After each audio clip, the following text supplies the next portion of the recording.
미하엘 앤데 지읒.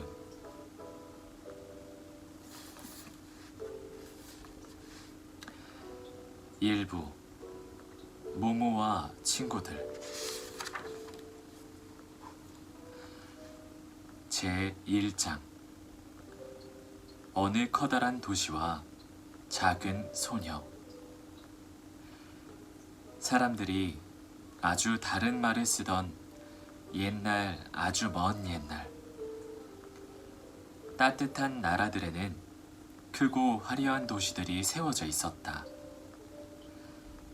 거기에는 왕이 사는 궁전이 우뚝 서 있고 넓은 도로와 좁은 길과 꼬불꼬불한 골목이 있었다. 세계 곳곳의 왕국에서 들여온 온갖 다채로운 물건들이 산더미처럼 쌓여있는 시장도 있으며 사람들이 새로운 일을 이야기하고 연설을 하거나 듣기 위해 모였던 넓고 아름다운 광장도 있었다. 그리고 무엇보다 거기에는 극장이 있었다. 그 극장들은 오늘날의 서커스장과 비슷하지만 커다란 돌로들만 지어져 있다는 점은 달랐다. 관객이 앉는 좌석은 거대한 깔때기처럼 겹겹이 계단식으로 꾸며져 있었다. 위에서 내려다보면 이 극장들은 둥그런 원 모양도 있고 갸름한 타원형 모양도 있고 커다란 관원 모형도 있었다. 사람들은 이 극장을 원형극장이라 불렀다. 그 중에는 축구 경기장만큼이나 커다란 것도 있고 겨우 몇백 명의 관객에게 어울리는 자그마한 극장도 있었다. 또 둥근 기둥과 조각들로 꾸며진 화려한 극장이 있는가 하면 아무 장식도 없는 소박한 극장도 있었다. 이 원형 극장들에는 지붕이 없었다. 모든 행사는 탁 트인 하늘 아래에서 열렸다. 그래서 화려한 극장에는 관객들이 뜨거운 햇볕이나 느닷없이 쏟아지는 소낙비 때문에 고생하는 일이 없도록 좌석 위에 금실로 짠 용단을 높다랗게 쳐놓았다. 소박한 극장에서는 갈대와 지프로 짠 차일이 그 구실을 했다. 한마디로 극장들은 사람들의 형편에 맞게 꾸며졌다. 하지만 모두들 극장을 갖고 싶어 했다. 그들은 하나같이 모두 열정적인 청중이요 관객이었기 때문이다. 그들은 무대에서 그려지는 감동적인 이야기나 우스운 이야기에 귀를 기울일 때면 무대에서 벌어지는 삶이 자신들의 일상을 삶보다 더 현실 같다는 묘한 느낌을 갖곤 했다. 그들은 이러한 또 다른 현실에 귀 기울이기를 좋아했다. 그 후로 수천 년의 세월이 흘렀다. 옛날의 커다란 도시들은 몰락했고 사원과 궁전들은 무너져 버렸다. 비바람과 추위가 뜨거운 햇볕으로 돌덩이들은 깎이고 구멍이 뚫렸다. 커다란 극장들도 세월의 풍파에 시달려 폐허만이 남았다. 여기저기 어지럽게 금이 간 담벽 틈새에는 지금은 여치들만이 잠든 대지의 숨결처럼 들리는 단조로운 노래를 부르고 있었다. 하지만 이 커다란 옛 도시 가운데에는 오늘날까지 커다란 대도시로 남아있는 곳에 몇 군데 있다. 물론 그 안의 삶은 아주 딴판이 되었다. 사람들은 자동차와 전철을 타고 다니고 전화와 전등을 쓴다. 하지만 새 물건들 사이에는 아직도 군데군데 둥근 기둥들, 성문, 무너진 단모퉁이 한 자락, 저 옛날의 원형극장 터가 남아 있었다. 바로 그런 도시에서 모모의 이야기는 시작된다. 이 커다란 도시의 남쪽 끝머리, 밭이 시작되고 갈수록 누추해져가는 오두막들이 있는 곳, 빽빽한 소나무 숲에는 무너진 작은 원형극장이 숨어 있었다. 그곳은 저 옛날에도 화려한 극장은 아니었다. 말하자면 가난한 사람들을 위한 극장이었다. 우리가 사는 시대에 곧 모모의 이야기가 시작되는 그 즈음에 이 폐허는 거의 잊혀져 있었다. 몇 안 되는 고고학 교수들이 이곳을 알고 있었지만 더 연구할 것이 남아있지 않았기 때문에 그들 역시 이 폐허에 관심을 갖지 않았다. 게다가 그곳은 대도시에 있는 다른 유적지와 견줄 만한 대단한 유적지도 못 되었다. 그래서 어쩌다 관광객 몇 사람이 길을 잘못 들어 그곳에 와서는 잡초가 무성한 좌석들 사이를 오르내리고 소란을 떨다가 기념사진을 찍고 다시 가버리는 것이 고작이었다. 그러고 나면 이 원형 석조 극장터에는 다시 고요함이 깃들었고 여치들은 잠시 중단했던 똑같은 음의 끝없는 노래를 계속하는 것이었다.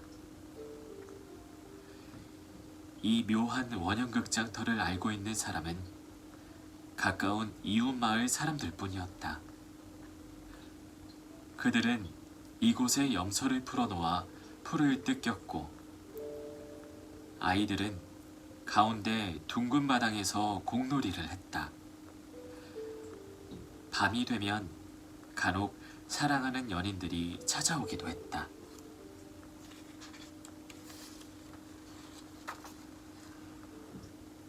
그러던 어느 날 마을 사람들 사이에 요즘 들어 누군가 극장터에 살고 있다는 소문이 돌았다. 어린아이, 아마도 어린 소녀 같다는 얘기였다. 이렇게밖에 말할 수 없는 것은 그 애의 옷차림이 약간 이상했기 때문이었다. 이름은 모모라든가? 아무튼 그 비슷한 이름이었다. 아닌 게 아니라 모모의 모습은 약간 이상했다. 깔끔함과 담정함을 중요하게 생각하는 사람이라면 조금 놀랄 정도였다. 키는 작았고 대단한 말라깽이였다. 그래서 아무리 자세히 봐도 겨우 8살짜리였지 아니면 벌써 12살이 된 소녀인지 도무지 알 수가 없었다. 아이의 머리는 칠흑같이 새까만 고수머리였는데 한 번도 빗질이나 가위질을 한 적이 없는 듯 마구 엉켜 있었다. 깜짝 놀랄 만큼 예쁜 커다란 눈, 머리색과 똑같이 까만색이었다. 거의 언제나 맨발로 돌아다녀서 발 역시 새까맸다. 모모는 겨울에만 가끔 신발을 신었다. 하지만 그 신발은 언제나 짝짝이인데다가 너무 헐렁했다. 하지만 그 애가 갖고 있는 것이라곤 어디선가 주었거나 선물로 받은 것뿐이라서 그럴 수밖에 없었다. 색색까지 알록달록한 천을 이어붙여 만든 치마는 복사뼈까지 치렁치렁 내려왔다. 모모는 그 위에 다 낡아빠진 헐렁한 남자 옷을 걸치고 있었다. 커다란 소매는 손목까지 걷어 올렸다. 하지만 소매를 잘라낼 생각은 없었다. 앞으로 키가 더 커질 것을 미리 계산했기 때문이다. 게다가 또 언제 그렇게 주머니가 많이 달린 멋있고도 실용적인 옷을 얻을 수 있겠는가. 잡초가 무성하게 자란 극장터의 무대 밑에는 반쯤 무너져 내린 방이 몇 개 있었다. 그 방들은 바깥벽에 난 구멍으로 드나들 수 있었다. 모모는 이곳을 집처럼 꾸며놓았다. 어느 날 점심 무렵에 근처에 몇몇 아저씨와 아주머니가 모모를 찾아와 이것저것 캐물었다. 모모는 내쫓길까봐 걱정이 되어 마주서서 불안한 눈빛으로 그들을 쳐다보았다. 하지만 모모는 곧 그들이 친절한 사람들이라는 것을 알게 되었다. 그들 역시 가난했고 삶이 무엇인지를 알고 있는 사람들이었던 것이다. 한 남자가 물었다. 그래, 여기가 마음에 드니? 모모는 대답했다. 예. 그러면 여기서 계속 살 작정이니? 네, 그러고 싶어요. 하지만 널 기다리는 사람이 있을 텐데. 없어요.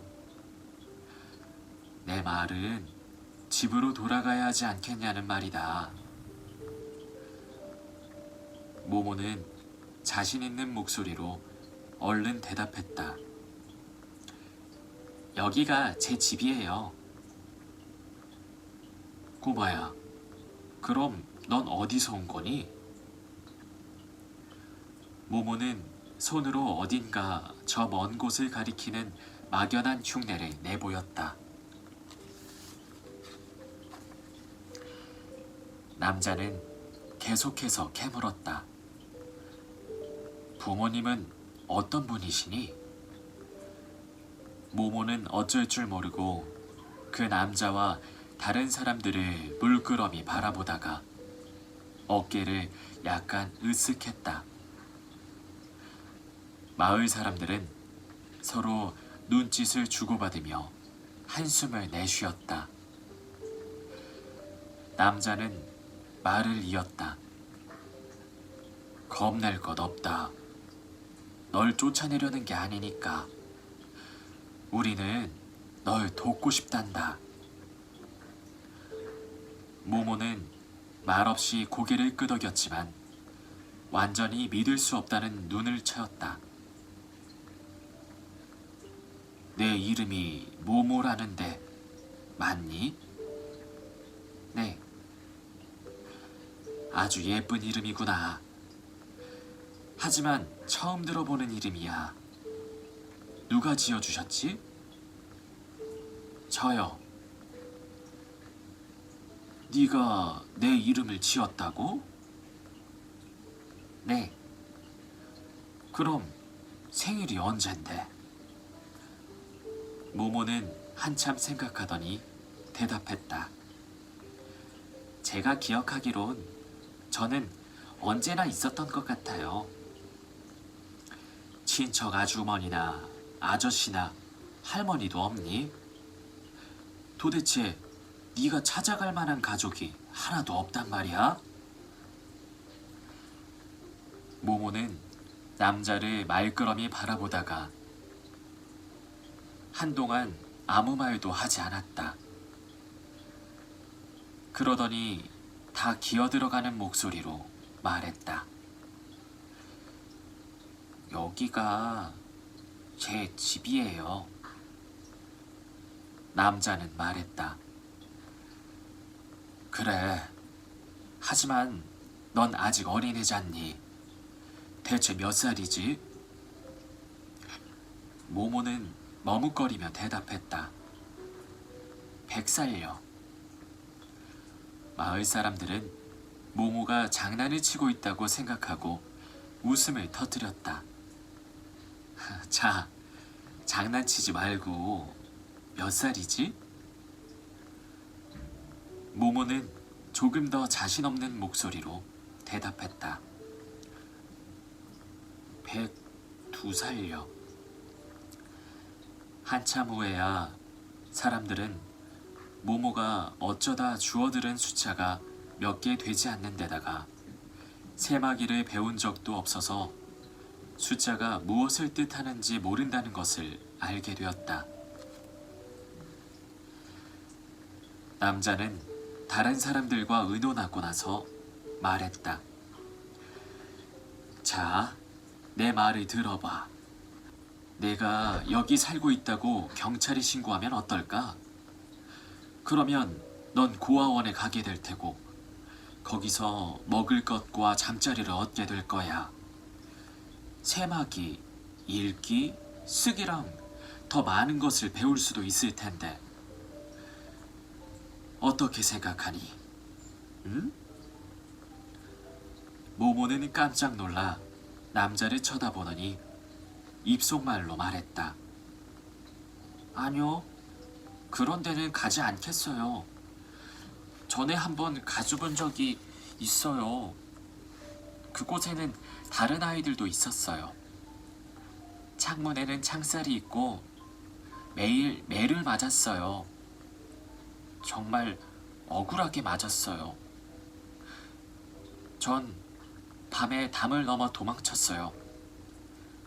다시는 가고 싶지 않아요.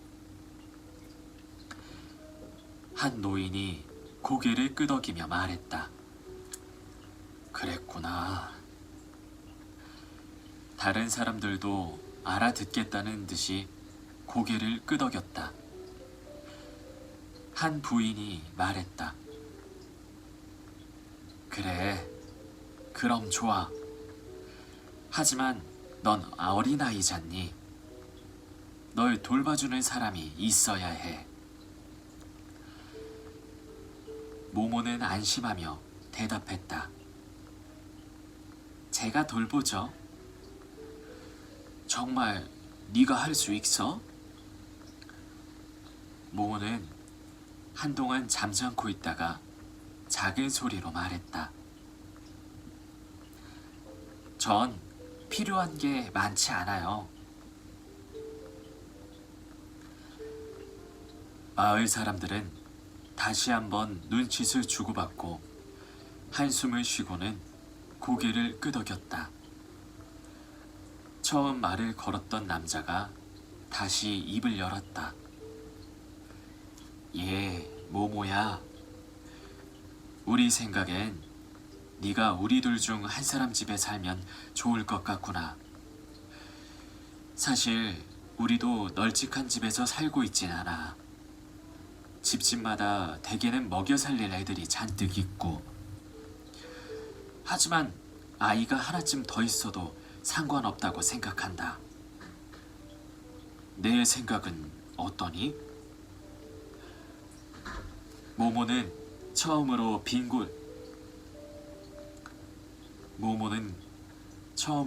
빙글에 미소를 지으며 대답했다. 고맙습니다. 정말 고마워요. 하지만 절 그냥 여기에 살게 해주시면 안 될까요? 사람들은 오랫동안 의논하고 결국 그렇게 하기로 했다. 여기서도 모모가 그들 중 한 사람 집에서 사는 것 못지않게 잘 살 수 있다고 생각했기 때문이다. 그들은 모두 함께 모모를 보살펴 주기로 했다. 그렇게 하는 것이 혼자서 보살피는 것보다 훨씬 간단할 테니까. 그들은 당장에 일을 시작해서 모모가 살고 있는 반쯤 허물어진 집을 깨끗하게 치우고 정성껏 수리했다. 모모를 찾아온 마을 사람 중에는 미장이도 있었다. 미장이는 돌로 조그만 난로를 지어주고 그 위에 녹슨 연탄동까지 달아주었다. 나이든 목수 할아버지는 널빤지 몇 장을 모아와서 조그만 책상 하나와 의자 2개를 만들어 주었다. 부인들은 낡았지만 멋진 소용돌이 장식이 달린 쇠침대와 조금 찢어진 매트릭스 1개, 담요 2장을 갖고 왔다. 이렇게 해서 허물어진 깃장 무대 밑에 바위 구멍은 아늑하고 작은 방으로 꾸며졌다. 예술적 재능이 뛰어난 미장이는 마지막으로 벽에다 예쁜 꽃그림을 그린 다음 액자와 그림을 거는 못까지 그려주었다. 마을 아이들은 모모를 위해 일부러 남긴 음식을 들고 찾아왔다. 어떤 아이는 치즈 1조각을, 어떤 아이는 작은 빵 조각을, 또 다른 아이는 과일을. 마을에는 아이들이 아주 많았고 그날 밤엔 정말 많은 아이들이 몰려왔기 때문에 원형극장에서 모두 함께 모모의 입주를 축하하는 조촐하지만 멋진 파티를 열 수 있었다.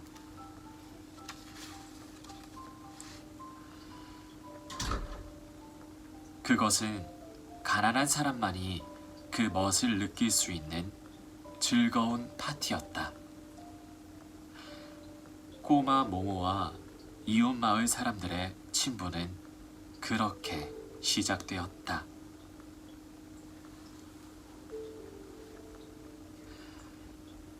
제2장 뛰어난 재능과 아주 평범한 싸움. 그때부터 모모의 형편은 좋아졌다. 어쨌든 그 아이는 그렇게 생각했다. 사정에 따라, 마을 사람들의 여유에 따라 넘칠 때도 있고 부족할 때도 있었지만 아무튼 언제나 먹을 것이 있었다. 집이 있고 침대가 있고 쌀쌀한 날씨에는 난로에 불을 뗄 수도 있었다. 하지만 무엇보다도 좋은 친구들이 많이 생긴 것이 가장 좋았다. 그렇게 친절한 사람들을 만난 것은 모모에게는 정말 행운이라고 생각할 수도 있을 것이다. 하긴 모모도 그렇게 생각했다. 하지만 얼마 안 가서 마을 사람들 역시 모모를 만난 것이 커다란 행운이라는 것을 깨닫게 되었다. 모모는 그들에게 꼭 필요한 존재가 되었다. 전에 그 아이 없이 어떻게 지낼 수 있었는지 의아할 정도였다. 이 작은 소녀가 그들 곁에 머무는 기간이 길어질수록 소녀는 더더욱 필요한 존재가 되었다. 마을 사람들은 아이가 어느 날 갑자기 떠나버리지 않을까 걱정하기에 이르렀다. 이렇게 해서 모모의 집에는 손님이 끊이지 않게 되었다. 모모 곁에는 언제나 누군가가 앉아 열심히 이야기를 하고 있었다. 모모가 필요하지만 직접 찾아올 수 없는 사람들은 모모를 부르러 사람을 보냈다. 아직 모모가 필요하다는 것을 느끼지 못하는 사람들이 있으면 마을 사람들은 이렇게 말했다. 아무튼 모모에게 가보게. 아무튼 모모에게 가보게. 이 말은 인근 마을 사람들이 의뢰하는 일상어가 되어버렸다. 사람들은 하시는 일이 모두 잘 되길 빕니다. 맛있게 드세요. 하나님만이 아는 일이시지. 같은 말을 하듯이 무슨 일이 생기면 이렇게 말하는 것이었다. 아무튼 모모에게 가보게. 도대체 왜 그랬을까? 모모가 누구에게나 좋은 충고를 해줄 수 있을 만큼 똑똑하기 때문에? 위로를 받고 싶어하는 사람에게 꼭 맞는 말을 해줄 수 있기 때문에? 현명하고 공정한 판단을 내릴 줄 알았기 때문에? 그 어느 것도 아니었다. 모모는 이 세상 모든 이가 그렇듯이 그런 일을 잘 하지 못했다. 그렇다면 모모가 사람들을 즐겁게 해주는 어떤 재주를 가지고 있었던 걸까? 이를테면 노래를 잘한다든지, 악기를 잘 다룰 줄 안다든지, 혹은 서커스단에 있었던 적이 있어서 춤을 추거나 고개를 할 줄 알았던 것일까? 그것도 아니었다. 그렇다면 모모가 마술을 부릴 줄 알았던 것은 아닐까? 모든 근심과 어려움을 단번에 잊게 해줄 수 있는 비밀스러운 주문을 알고 있던 것은 아닐까?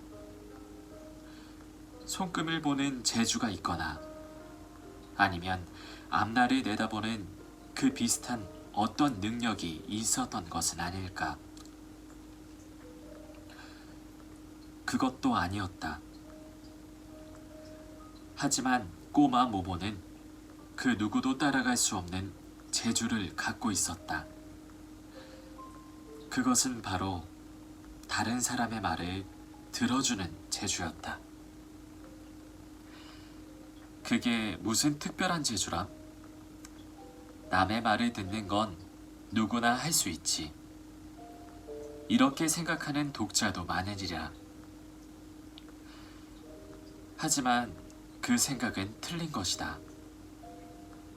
진정으로 귀를 기울여 다른 사람의 말을 들어줄 줄 아는 사람은 아주 드물다.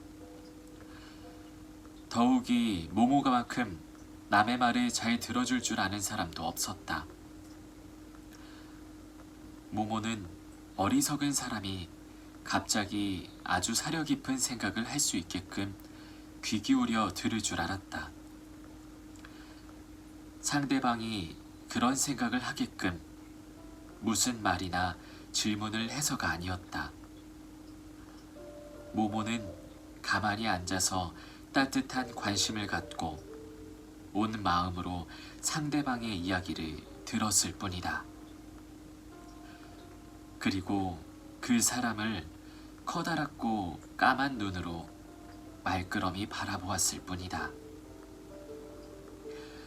그렇다면 그 사람은 자신도 깜짝 놀랄 만큼 지혜로운 생각을 떠올리는 것이었다.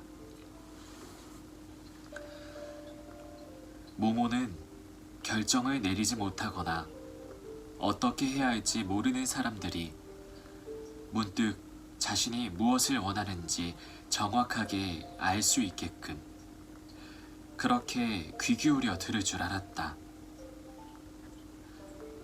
모모에게 말을 하다 보면 수줍음이 많은 사람도 어느덧 거침이 없는 대답하는 사람이 되었다.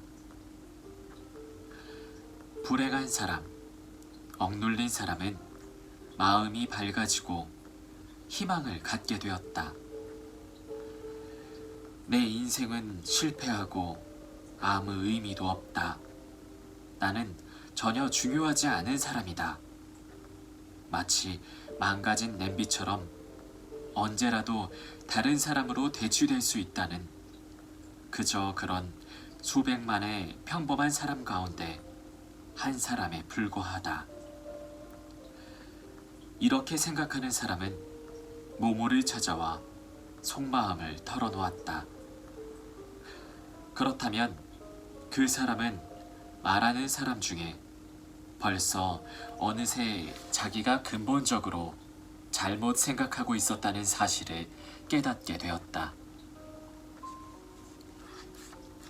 지금 있는 그대로의 나와 같은 사람은 이 세상에 단 한 사람도 없다.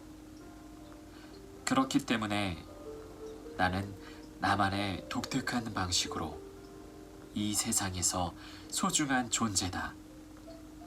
이런 사실을 깨닫게 되는 것이다. 모모는 그렇게 귀 기울여 들을 줄 알았다.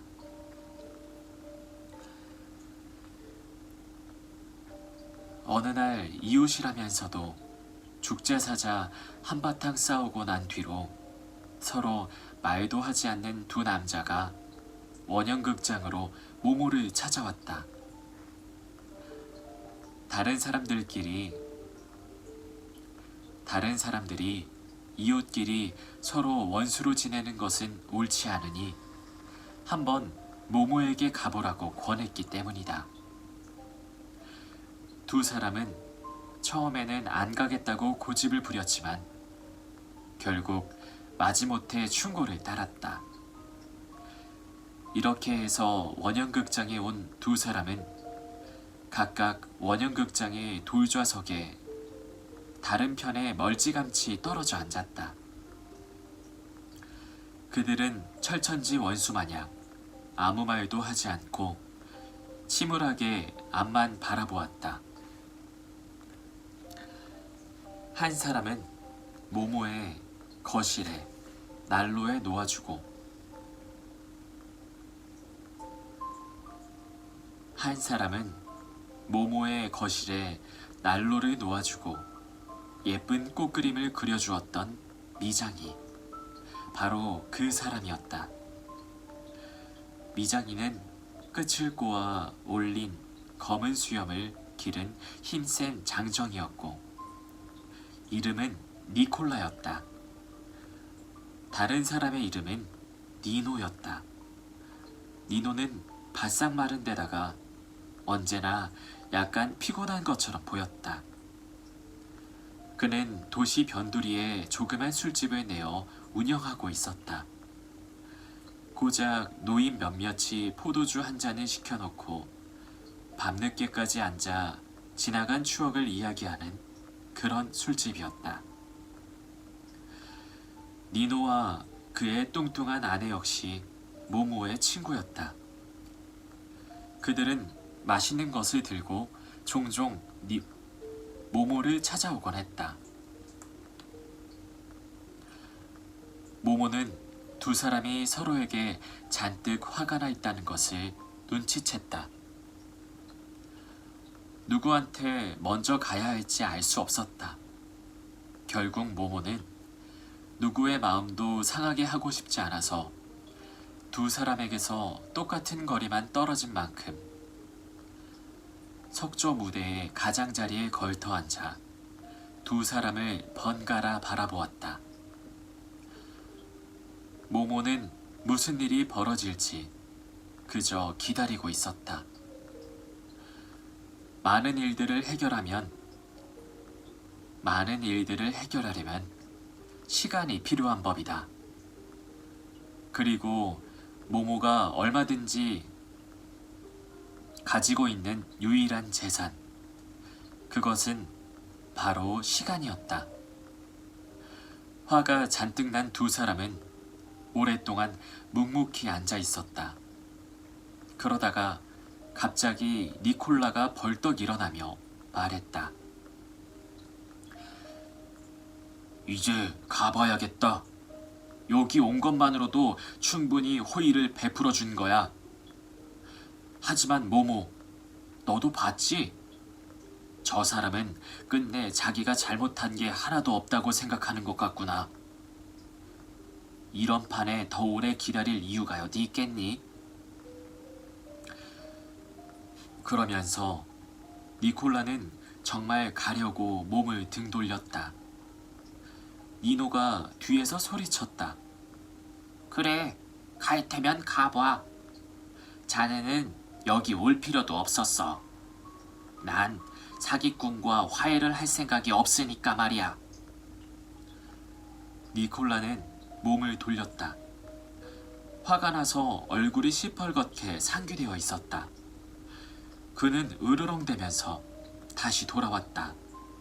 도대체 누가 사기꾼이라는 거야? 다시 한번 말해봐. 니노가 버럭 소리를 질렀다. 원한다면 얼마든 해주지. 힘이 세고 성질이 사나우니까 아무도 자네에게 바른 말을 못할 줄 알지? 하지만 난 달라. 나는 자네에게 또 들을 마음이 있는 모든 사람에게 바른 말을 할 수 있네.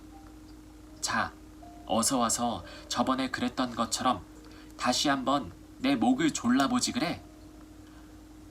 니콜라가 주먹을 불끈 쥐고 고함쳤다. 내가 정말 그랬다면 아무 소리 안 해. 하지만 모모야, 저 사람은 거짓말하는 거야. 완전한 중상모략이지. 난 그냥 저 친구 옷깃을 움켜잡아 술집 뒤에 있는 시궁창에 던진 것뿐이야. 쥐새끼도 거기 빠져 죽진 않아. 그러고는 니노 쪽으로 몸을 돌려 소리쳤다. 하지만 유감스럽게도 자넨 멀쩡하게 살아있군 그래. 한동안 거친 욕설이 오고 갔다. 모모는 도대체 무슨 일인지, 왜 서로 불같이 화를 내고 있는지 도무지 알 수가 없었다. 하지만 곧 니노가 손님들이 있는 자리에서 니콜라의 따귀를 때렸고, 그래서 니콜라가 니노를 시궁창에 매다 꽂았다는 것이 밝혀졌다. 그런데 니노 말로는 니콜라가 먼저 니노의 그릇을 몽땅 박살내려고 했기 때문에 그럴 수밖에 없었다는 것이다. 니콜라가 씩씩대며 반박했다.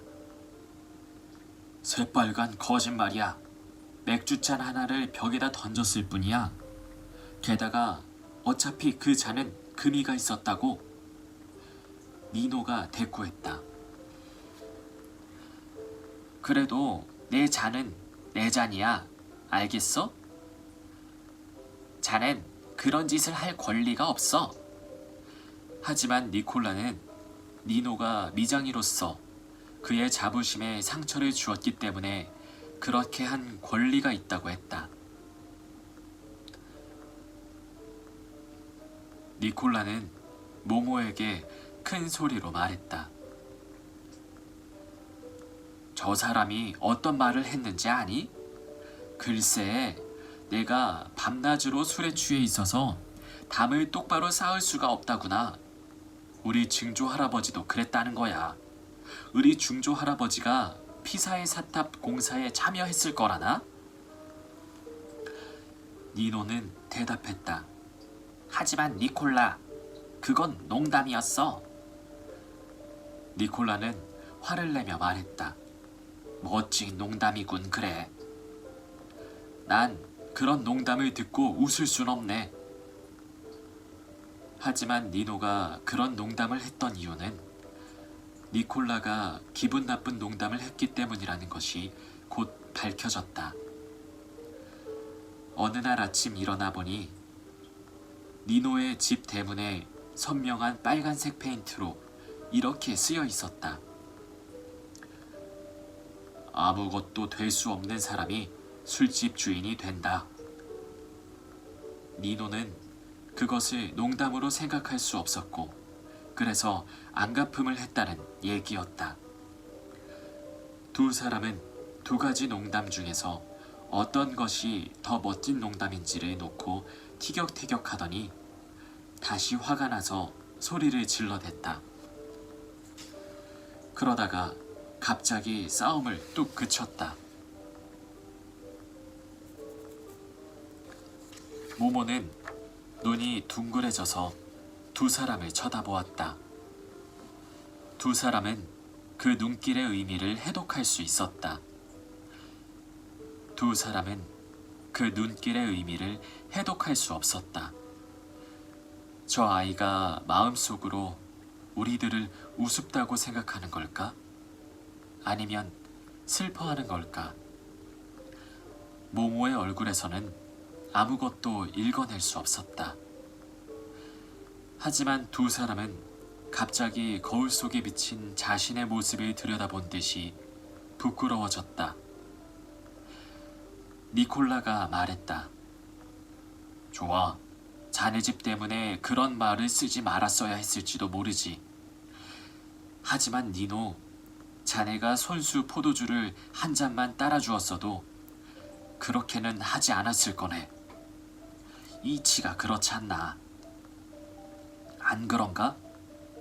나는 언제나 꼬박꼬박 돈을 지불했으니 말일세. 자네가 나를 그렇게 대할 자네가 나를 그렇게 대우할 하등의 이유가 없다고 생각하네.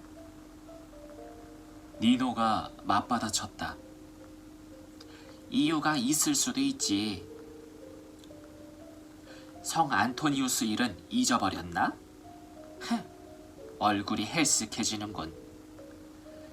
자넨 날 철저하게 속였어. 그런 일을 그냥 넘어갈 수는 없지. 니콜라는 버럭 소리를 지르며 어이가 없다는 듯이 자기 이마를 쳤다. 내가 자네를 속였다고? 적반하장도 유분수지. 자네가 날 속이려고 했잖아. 물론 성공하진 못했지만 말이야. 그러니까 사정은 이랬다. 니노의 작은 술집 벽에는 성 안토니우스를 그린 천연색 그림이 걸려 있었다. 니노가 언젠가 잡지에서 오려내어 액자에 끼운 그림이었다. 어느 날 니콜라가 마음에 든다면서 니노에게 그림을 사겠다고 했다. 니노는 솜씨 좋게 흥정을 해서 니콜라가 그림값으로 라디오를 내놓게 만들었다. 니노는 속으로 쾌재를 불렀다. 니콜라가 손해보는 것이 분명했으니까. 결국 거래는 성사되었다. 하지만 그림과 마분지로 된 액자 뒷면 사이에 쥐패 한 장이 끼워져 있었다는 것이 밝혀졌다. 니노는 전혀 몰랐던 돈이었다. 이제 그가 속아 넘어간 꼴이 되었다. 화가 난 니노는 니콜라에게 돈은 흥정에 들지 않으니까 그 돈을 돌려달라고 단호하게 요구했다. 니콜라는 그 요구를 거절했고 그 후 니노는 니콜라에게 포도주를 따라주지 않았다. 이렇게 해서 싸움이 시작된 것이었다. 이야기가 사건의 발단까지 거슬러 올라가자 두 사람은 한동안 잠잠고 있었다. 먼저 니노가 물었다. 솔직하게 말해보게, 니콜라. 흥정을 하기 전에 돈이 있었다는 사실을 알았나 몰랐나? 물론 알았지. 그렇지 않았다면 어떤 누가 그렇게 손해보는 흥정을 하겠나? 그렇다면 인정하게. 자네가 날 속인 거야. 왜? 정말 돈이 있었다는 걸 몰랐나?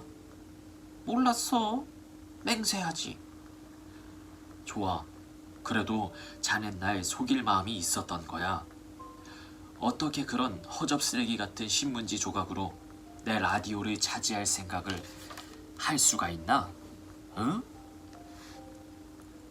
그런데 자넨 어떻게 돈이 있었다는 걸 알게 됐나? 이틀 전에 한 손님이 성 안토니우스에게 바치는 헌금으로 그곳에 돈을 끼워 넣는 걸 보았네. 니노는 입술을 깨물었다. 많았나? 니콜라가 대답했다. 더도 덜도 않고 꼭 내 라디오 값에 상당하는 액수였네. 니노가 생각에 잠기며 말했다. 그렇다면 우리 싸움의 진짜 원인은 내가 잡지에서 오려낸 성 안토니우스 때문이었군 그래.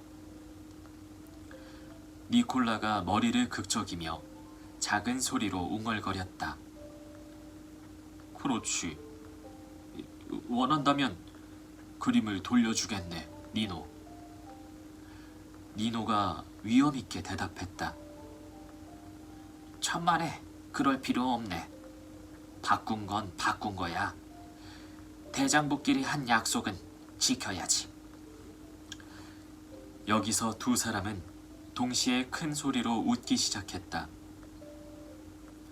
그들은 돌계단을 내려와 풀이 옷자락 둥근 마당 가운데에 얼싸안고 상대방의 등을 토닥거렸다. 그러고는 모모를 안으며 이렇게 말했다. 정말 고맙다. 잠시 뒤 두 사람은 집으로 돌아갔다. 모모는 오랫동안 그들에게 손을 흔들어 주었다. 모모는 자기 친구인 두 사람의 사이가 다시 좋아져서 마음이 정말 흐뭇했다. 또 한 번은 이런 일이 있었다. 조그만 사내아이 하나가 모모에게 노래를 부르려고 하지 않는 카나리아 한 마리를 가져왔다. 이 일은 훨씬 더 어려운 일이었다. 하지만 모모는 일주일 내내 카나리아에게 귀를 기울였고 드디어 카나리아는 즐겁게 지저귀기 시작했다. 모모는 이 세상 모든 것에 말에 귀를 기울였다. 개, 고양이, 귀뚜라미, 두꺼비, 심지어는 빗줄기와 나뭇가지 사이를 스쳐 지나가는 바람에게도 귀를 기울였다. 그러면 그들은 각각 자기들만의 독특한 방식으로 모모에게 이야기를 했다. 친구들이 모두 돌아간 집이면, 친구들이 모두 집으로 돌아간 밤이면 모모는 수많은 별들이 반짝이는 하늘을 머리에 이고 옛 원형극장의 둥근 마당에 혼자 앉아 거대한 정적의 소리에 가만히 귀를 기울이곤 했다.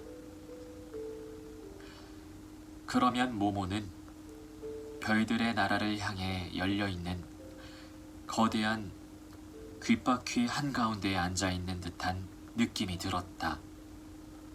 그리고 가슴 깊은 곳까지 스며드는 나지막하지만 웅장한 음악을 듣고 있는 것 같았다.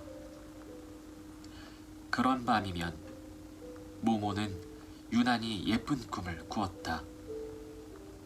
아직도 귀 기울여 듣는 일이 대수롭지 않은 아직도 귀 기울여 듣는 일이 대수롭지 않은 일이라고 생각하는 사람이 있다면 모모만큼 잘할 수 있는지 한번 직접 시도해 보길 바란다.